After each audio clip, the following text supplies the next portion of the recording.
Hey, sis! I just wanted to say congratulations! I heard from Dad that you got engaged. Thanks, Abby. I mean, who would have thought that you were ever getting engaged? Wow! I guess there are really people in this world with odd preferences. Who on earth would actively choose an ugly person as their wife? Haha, very funny. Are you sure this isn't some type of fraud? We both know that no one in their right mind would try to date a nerd like you, who doesn't even do her nails. Neither did I think you had any interest in men. You seem like the type to be reading instead of going on dates. You went out of your way and messaged me just to say that? Is it so much to ask for a sincere congratulations from you? You're getting congratulated plenty enough by Dad and the rest of our family. Someone needs to show you your place. Ever since we were little, you were the smart one. You went to a good college, and you got to work at a great company. And now you get to have a happy marriage? You're the daughter of our parents' dreams. Really? I hope you're enjoying kissing their feet like this. Really, Abby? Can you really imagine how it's like to be the younger sister of such a prodigy? Mom and Dad are probably gonna start comparing me to you again, and they'll start asking me when I'm gonna get married. I'm tired of hearing the line, "Just learn from your sister." Why do you keep torturing me like this? Just seeing you carry your life with such ease makes me want to puke. Mom and Dad are just worried about you, and that's why they say all of those things. You know, that they just want the best for you. And if you don't want them saying those things for you, then I suggest that you try and getting an actual job for once. What did you just say to me? I heard about everything from Dad. You got fired from your part-time job in 3 days again, right? You've been doing this over and over again, ever since you graduated from high school. Why wouldn't Mom and Dad be worried for you?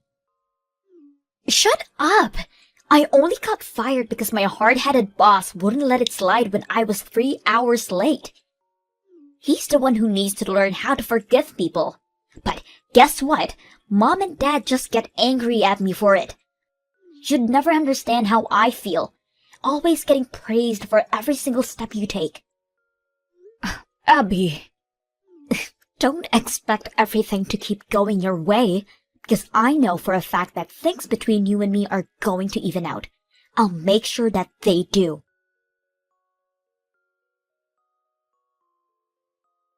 Hey, Jess. Do you have a minute? I have something really important that I need to tell you. Hey, honey, what's up? I'm sorry about this being so sudden, but I need you to break up with me. I can't get married to you. I'm sorry. What do you mean you can't get married with me? Is this a prank or something? What have I ever done to make you regret proposing to me? Nothing. You're an absolutely amazing person, Jess. And I'm grateful for all the time that I got to spend together with you, but I found someone that I just know is the person for me. Who? I don't want you to freak out, but it's actually Abby. I decided that I want to spend the rest of my life with her. And if you care for me, then you'd want the best for me, right? What? Abby? Like my sister? What? You just met someone else with the same name, right? No, I'm talking about your younger sister. We started dating last week. You were cheating on me? Well, yeah.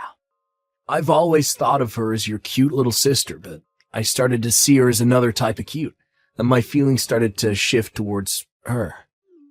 That's when she hit me up and we started talking through text. She seemed really enthusiastic with getting to know me, and one thing led to another, and I couldn't keep lying to myself. I'm sorry. Wow. I don't even know what to say. You cheated on me while you were still engaged with me. And of all people, with my little sister? And now you want to cancel our engagement and to get married with her? Are you insane? I ask that to myself every night, but I can't control my feelings. And my feelings are telling me that I love Abby more than I love you. Do you really want to get married with someone like that? Ever since I started developing feelings for Abby, I can't stand being in the same room with you. I feel like I'm about to suffocate. I think that us splitting and you finding a new partner while I marry the person I love is the best choice for all of us.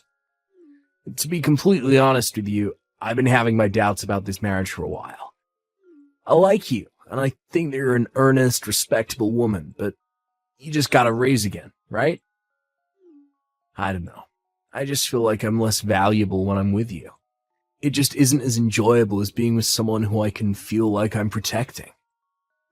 What does me getting a raise have anything to do with your value as a person?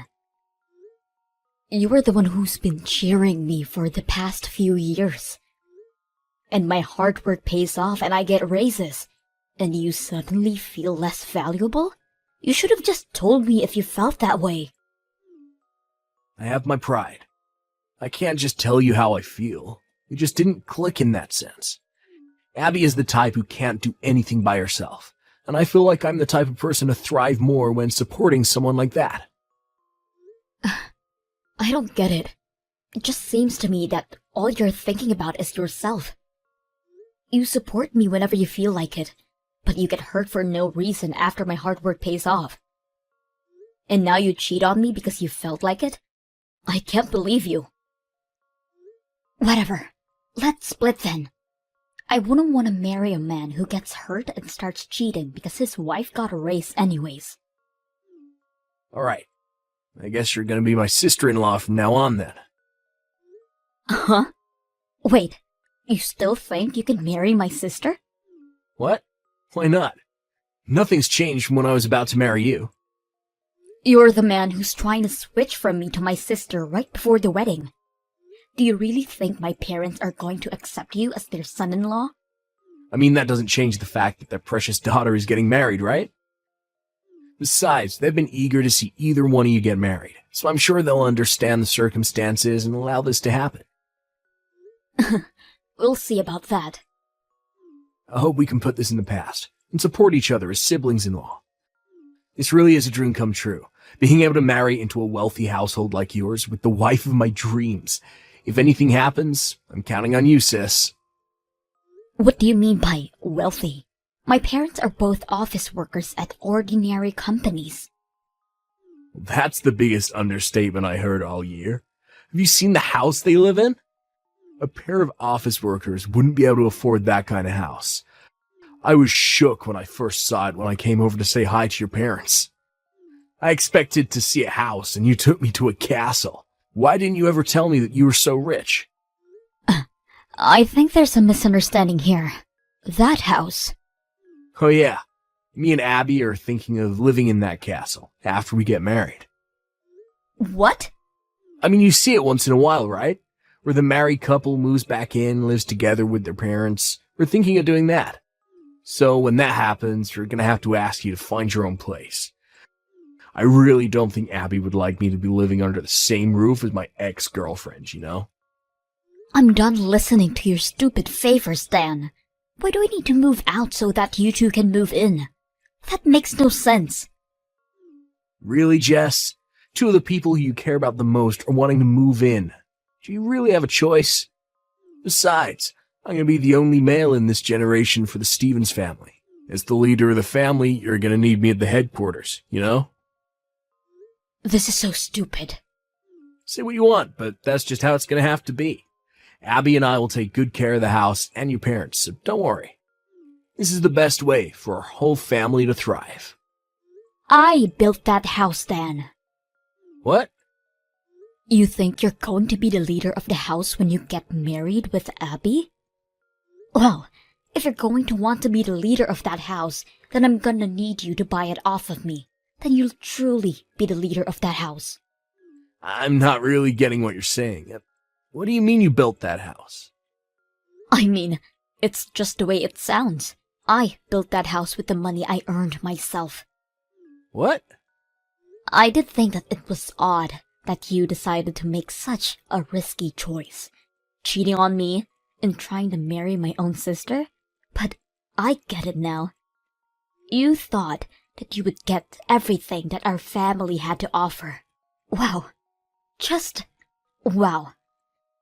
All of the love that I built up for you over these years just flushed out like nothing. Thank God you cheated on me.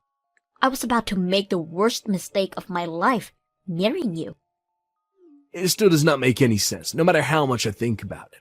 You built that house with your money. It would take centuries to save up enough to build a house like that. You're lying to try and keep me and Abby from moving in, aren't you?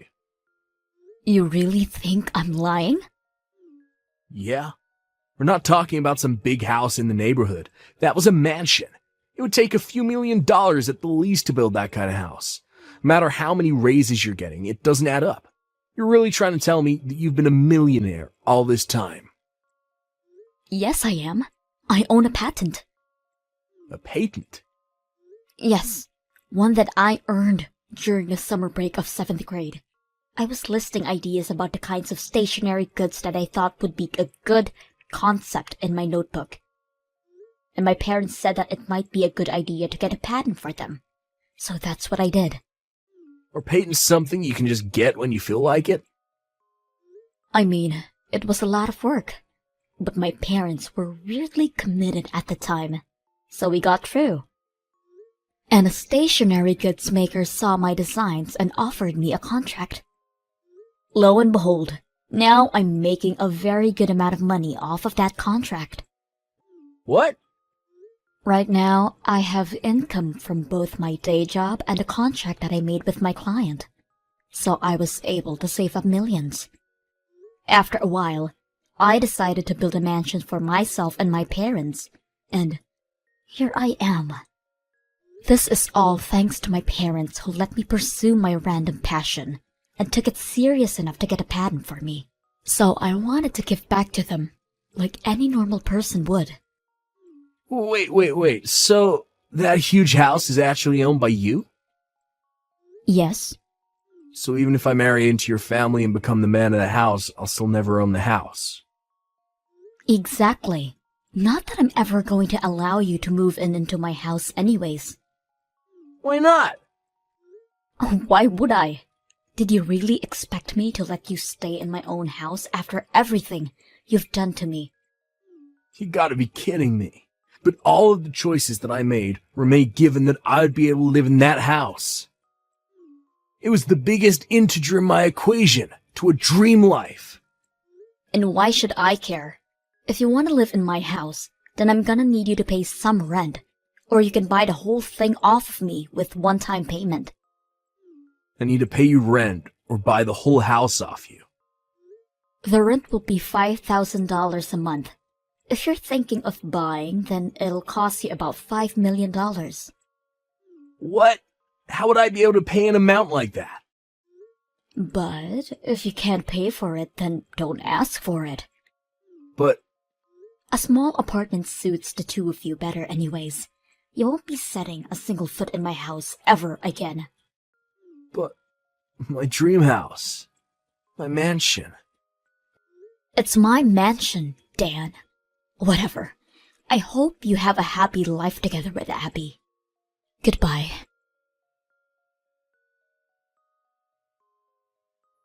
Jess! It's an emergency! I just got called out by Mom and Dad. They said that they weren't going to let me live in their house if I'm going to get married with Dan. They just dumped all of my belongings out onto the lawn and told me that they're not my parents anymore. It's fine, Abby. Even if you lost your parents, you gain a great husband who's going to take care of you for the rest of your life, right? If your family throws you away, then just make a new family. Ugh! You're not helping! All I did was pursue my own feelings. And that's all he did too. But Mom and Dad side with you, as always, just because you're a little bit smarter than me. Why does everyone side with you instead of me? This isn't fair. This is completely fair, Abby. All I did was work hard and try to make subtle but consistent progress since I was little. And everyone knows that I earned everything that I have right now. That's why they side with me. I'm not like you, who never worked hard for anything and kept putting off your responsibilities. We each had a fair chance at life, and I made the most of it. You dove for expedient pleasure every time it was offered, and this is where it got you. When did I ever not work hard? For starters, you never did your homework or studied simply because you didn't want to. Whenever our parents tried to find your passion for you, like that soccer club or the spelling bee, you just whine about not wanting to be there and slack off. They tried to get you to learn how to play the piano, but you threw a tantrum and ripped up the music sheets and ran off. Anytime our parents would try to help you get back on your track, you would just run away from the opportunity. That's what sets us apart. I never ran away from an opportunity, no matter how intimidating it is. What was I supposed to do? I don't want to do what I don't want to do. You only get to use that as an excuse up until 3rd grade, Abby. But you never grew up. You never got a proper job because you were afraid of the commitment. And even for part-time jobs that don't require much commitment, you still have never kept the same job for more than a week. I'm surprised that Mom and Dad even kept dealing with your bullshit up until this point. That's just how large their hearts are, but you still manage to fail them. Take initiative, Abby. Take initiative for once in your life. Ugh, stop telling me everything I already know. You'd never understand how someone who can't carry out life with ease like you can. Don't tell me that you can't, when you've never tried for a single time in your life. And you know what? You'd never understand how I have to feel either. How it feels to have your fiancé taken away from your own little sister. Do you think you have it difficult compared to me? Do you? You know what? Maybe I should sue you too. It doesn't matter whether you're my sister or you're my family or whatever. You need to take responsibility for harming me like this. Hold on. Please, just take a deep breath. You're really going to sue your own sister for money? Even though we're family? How could you do that to me? How could you ruin my marriage? You know what? I have some dignity, unlike you. Get away from me, somewhere far away. If you do that, then I won't sue you. Really? So I won't have to pay you any money? But you need to do it right now. Leave this down. Right now. I'll be right on it. You'll never have to see my face ever again. Sorry about everything that's happened lately, Jess. I really do regret every single part of it from the bottom of my heart. Oh, really? You regret doing all of this? Yeah. I can't believe that I even had the thought of leaving you to marry your little sister. I was crazy. But I'm glad to be able to tell you that it was all a misunderstanding. What? I never even imagined that you were the one who built that mansion on your own. I mean, your parents seem very kind and hardworking, so I completely thought that they owned the house. I mean, they even have a daughter like your younger sister, but they still live in a house like that, so it's only natural to think that they have the financial freedom to choose to keep raising her at this age, you know? I was practically set up to believe in all of that. I was the one who continued to raise my sister, Dan, and I paid a full fee for this house, including her portion. I'm so sorry. All of these misunderstandings blinded me from the right choice, and they forced me to do what I did. And I even went as far as to cheat on you with your own sister. But I'm very proud to tell you that I already broke up with her. So please give me a second chance. What? You broke up with her? I thought she was the love of your life. What a waste. I gave some deep thought to it, and it turned out that she wasn't the love of my life at all. What? I was jealous of the way you were so successful, and I wanted to feel the feeling of someone needing me unconditionally. Deep down, it was always you that I loved. I've never heard such an unromantic confession of love, and I've never felt my heart beat so slowly than before. Please don't say that. What do you say? Would you like to start over with me? I promise that I'll make you the happiest girl in the world. No matter how many raises you get, and no matter how successful you become, I'll never do such a thing, or feel that way. I'll cheer you on. So please, give me one last chance. Will you please marry me? Why would I marry an idiot like you? And I'll be suing you. What? I promised Abby that I wouldn't sue her as long as I never see her face again. But you're a different case. I expect to never see you again. And on top of that, I'll have you pay for all the things in my life that you've taken away. You gotta be kidding. Can you at least give me a promise to keep in exchange for not being sued too? Alright. Then I won't sue you if you're able to buy my mansion from me. Buy your mansion? Yes. You can't? Alright. I guess you broke our promise then. I'll be contacting you through my lawyer in a few days. If you truly regret everything you've done, then I expect you to make the full payment. Please, hold on, Jess. Look, can we just meet in person, talk things out? I'm sure you'll feel differently once you see my face in person. I have no choice but to punch your face once I see it in person, so I think I'm good. Goodbye. After suing Dan in court, I was able to receive a decent amount of money for compensation fees. On top of that, we officially resolved our engagement. Since Abby promised to never show her face to me again, I have never even heard of her, and no one knows what she's doing or where she is right now. Apparently my parents know all about where she is and what she does, but they seem utterly and completely done with Abby. So it seems that they have no intention in seeing her ever again, regardless of this knowledge. My ex, Dan, had spent all of his savings to pay the court fees, so he tried to move back in with his parents, but they rejected him after hearing what he'd done to me. And I heard that none of his relatives are speaking to him ever again. Even his friends would mock him for wasting such a good opportunity, and now he lives in a small apartment, going back and forth from work and on there. I, on the other hand, have been working hard every day after all of this, because I believe that the people who work hard should be able to make the most out of life. And I have no intention in letting my crappy ex get in the way of achieving that.